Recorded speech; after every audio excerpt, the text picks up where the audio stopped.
Onde é que o futuro está sendo inventado? Tipo, agora mesmo. É o que a gente vai descobrir ao mergulhar no novo Índice Global de Inovação. Todo ano, esse relatório mostra pra gente os pontos mais quentes da ciência e da tecnologia. E olha, em 2025, o mapa da inovação mudou. E mudou muito. Ok, vamos lá. A pergunta de US$ 1 milhão que o relatório quer responder é essa. Qual superregião, qual cluster geográfico está na liderança da corrida global pela inovação? Por anos, a resposta para essa pergunta era a mesma, mas isso acabou.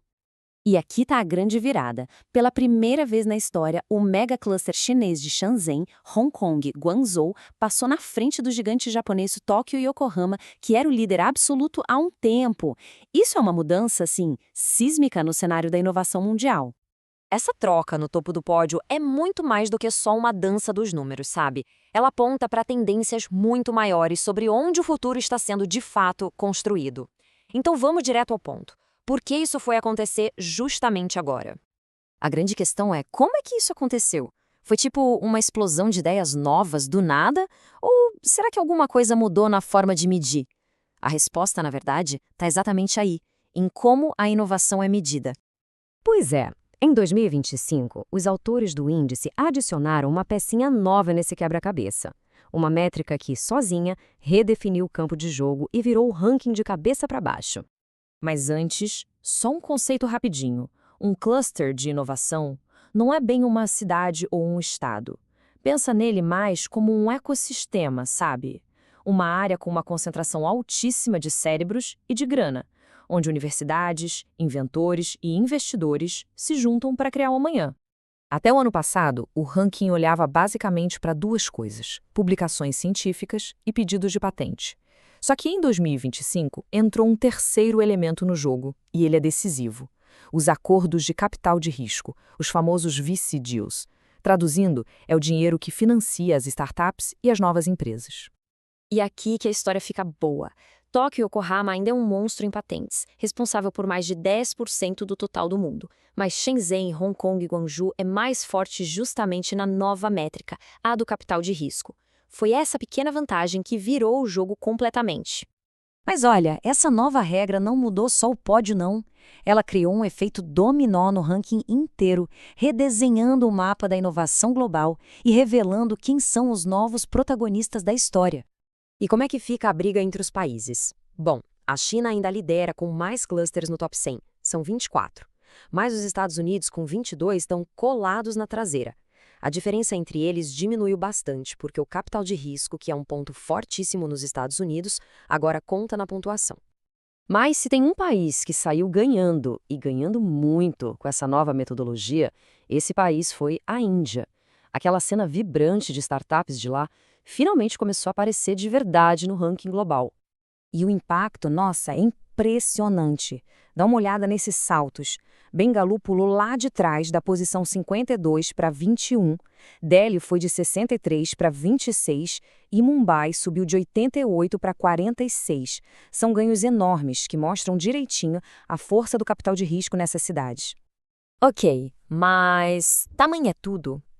O relatório diz que não. Existe um outro jeito de olhar para esses dados que eles chamam de intensidade. E essa visão revela uma história bem diferente e, olha, fascinante.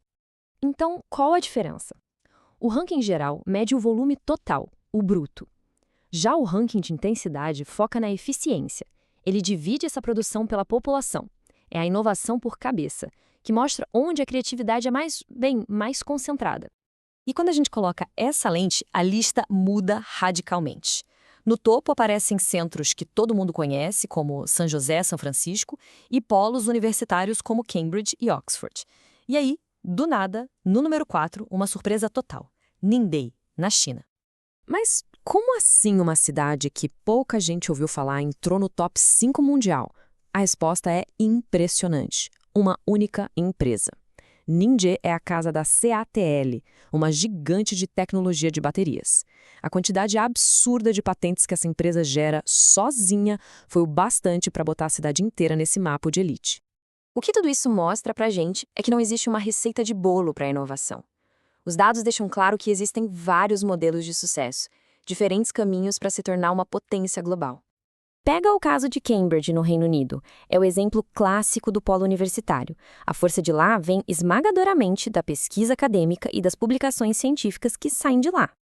Do outro lado do espectro, a gente tem Austin, nos Estados Unidos. O modelo ali é outro, completamente diferente. É um hub de startups, movido por uma cena de capital de risco superativa que domina o perfil de inovação da cidade. E, por fim, o caso de Ningde, na China. Aqui, o modelo é o da inovação corporativa. Quase toda a produção vem de patentes de uma única empresa gigante. 3 cidades, 3 jeitos muito diferentes de chegar ao topo. E aqui a gente chega no ponto-chave. Ser gigante em volume e, ao mesmo tempo, ser super intenso, isso é raríssimo. Só 2 lugares no mundo inteiro estão no top 10 das 2 listas. Os clusters americanos de San José, São Francisco e Boston, Cambridge. Isso só mostra como é difícil ser grande e eficiente ao mesmo tempo. Isso tudo deixa a gente com uma pergunta no ar.